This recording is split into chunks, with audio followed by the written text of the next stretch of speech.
अस्सलाम वालेकुम। आम doctor Afsha Khan, Afsha medical centre से आपसे मैं आज मुखातिब हूँ। आज मैं आपके लिए प्रोग्राम लेकर आई हूँ रोज़ा और हमारी सेहत। आज मैं बात करूँगी उन ख़वातीन के हवाले से जो मेरी बहनें प्रेग्नेंट हैं और प्रेगनेंसी के दौरान वो मेरे से अक्सर सवाल करती हैं कि हमें रोज़ा रखना चाहिए या नहीं रखना चाहिए।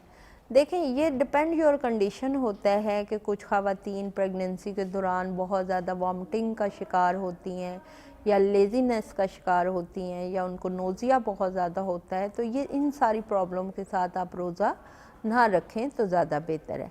लेकिन सबसे बड़ी बात ये कि मैं ये बात करती हूँ कि अल्लाह ताला हिम्मत देता है इंसान को कि इंसान रोज़ा रखने की हिम्मत तो अल्लाह देता है।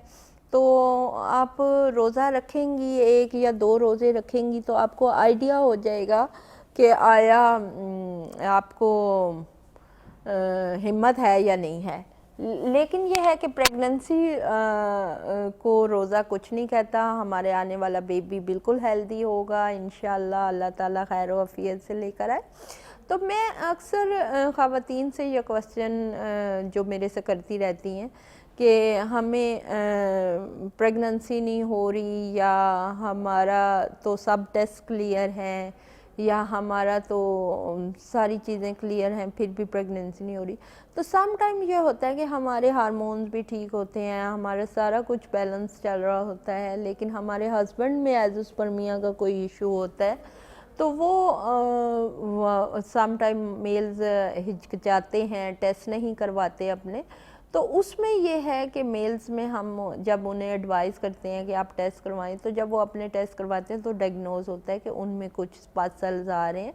डेफिनेटली पासल्स आना कोई इतनी बड़ा इशू नहीं है या एज़ोस्पर्मिया होना कोई इतना बड़ा इशू नहीं है, ये काबिल इलाज चीज़ें हैं, इंशाल्लाह अल्लाह के हुक्म से ठीक हो जाती हैं, कोई ऐसा मसला नहीं है।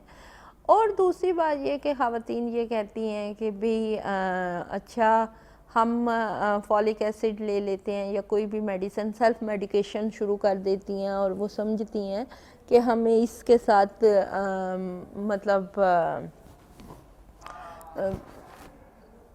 इसके साथ हम ठीक हो जाएंगी या ये चीज़ें हमें ज़रूरत। तो मैं ख़वातीन को एक बात कहती हूँ कि आप कोई भी मेडिसिन बग़ैर टेस्ट करवाए ना खाएं। दूसरी बात ये कि सेल्फ मेडिकेशन हमेशा आपको नुकसान ही देती है। तो ये अक्सर होता है, देखने में आता है हमें कि भाई अक्सर ख़वातीन ये करती हैं कि किसी से पूछा, किसी महल्ले में दाई माई से पूछ लिया कि भाई कोई मेडिसन ये वो, तो वो इस तरह की मेडिसन मैं अपनी बहनों को हमेशा मना करती हूँ। अच्छा, अब बात आ जाती है कि हम प्रेग्नेंट होना चाहती हैं या हम प्रेग्नेंट हैं और हमें क्या डाइट खानी चाहिए। अगर आप प्रेग्नेंट होना चाहती हैं तो आपकी डाइट में विटामिन सी लाजमी जाना चाहिए। आपकी डाइट में विटामिन सी के अलावा विटामिन डी, कैल्शियम, दूध, दही का इस्तेमाल बहुत ज़्यादा होना चाहिए। फ्रूट्स ज़्यादा लेने चाहिए अगर आप प्रेगनेंसी करना चाहती हैं। ठीक हो गया। सेकेंडली ये कि मीटिंग डेज़ आप गोल्डन डेज़ अवेल करें। ठीक हो गया। वो आपके पीरियड शावर लेने के बाद शुरू हो जाते हैं, उससे लेकर आप शावर लेने से लेकर 16 डेज़ तक आप अपने पार्टनर से मीटिंग करती हैं, उसमें कंसेप्शन के चांसेस बढ़ जाते हैं। अच्छा, तीसरी बात ये कि भी अगर वो प्रेग्नेंट हैं तो डाइट क्या लें। तो हमारे बेबीज़ जो जब हम कंसीव कर चुके होते हैं तो हमें चाहिए होता है कि हम फ्रूट्स, दूध, आयरन, सेब बहुत ज़्यादा इस्तेमाल करें, मौसम के जो भी फल हैं वो ज़्यादा इस्तेमाल करें, मीट इस्तेमाल करें, फ्रेश वेजिटेबल्स जो बहुत ज़्यादा लें, फ्रेश जूसेस बहुत ज़्यादा लें, तो अंडा डेली एक लाजमी लें, और ये सब चीज़ें हमारे बेबी को हेल्दी करती हैं। अच्छा, और मेरी बहनों का अक्सर क्वेश्चन ये होता है कि वो मेरे से ये क्वेश्चन करती हैं कि हम अपने आप को हर वक्त थका थका महसूस करती हैं, कंधों में दर्द रहता है ये वो, तो वो अपने टेस्ट नहीं करवाती। ठीक है। अब मेजॉरिटी ये होता है कि कैल्शियम लेवल उनका इतना मुतमईन करने वाला नहीं होता, اور وہ پرابلمس کے ساتھ چل رہا ہوتا ہے. اور میلز میں بھی یہ ہوتا ہے کہ وہ چڑچڑے ہو جاتے ہیں, تھکاوٹ ان کو رہتی ہے, کام ان کا زیادہ ہوتا ہے, برڈن بہت زیادہ ہوتے ہیں. تو یہ ساری چیزیں آپ کی جو بھی آئرن یا یہ وہ چیزیں لیتے ہیں آپ, وہ تو ٹھیک ہے, لیکن اس کے ساتھ ساتھ آپ اگر اپنے روٹین میں ایکسرسائز اگر خواتین شروع کریں یا میل شروع کریں تو اس کا بھی بہت زیادہ افیکٹ پڑتا ہے.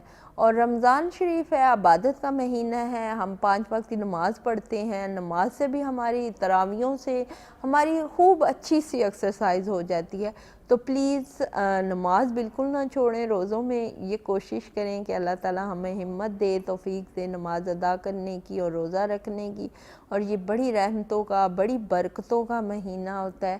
اکثر میرے بچے, میری بہنیں, میرے بھائی ٹی وی پہ بڑا ٹائم لگاتے ہیں, تو ٹی وی تو ساری زندگی آپ کے ساتھ ہی رہے گا اور سب کچھ ساتھ ساتھ چلے گا, موبائل بھی یہ وہ, لیکن یہ اگلے سال رحمتوں کا مہینہ مطلب اس طرح آئے گا یا نہیں آئے گا یہ کیا پتہ ہے نا.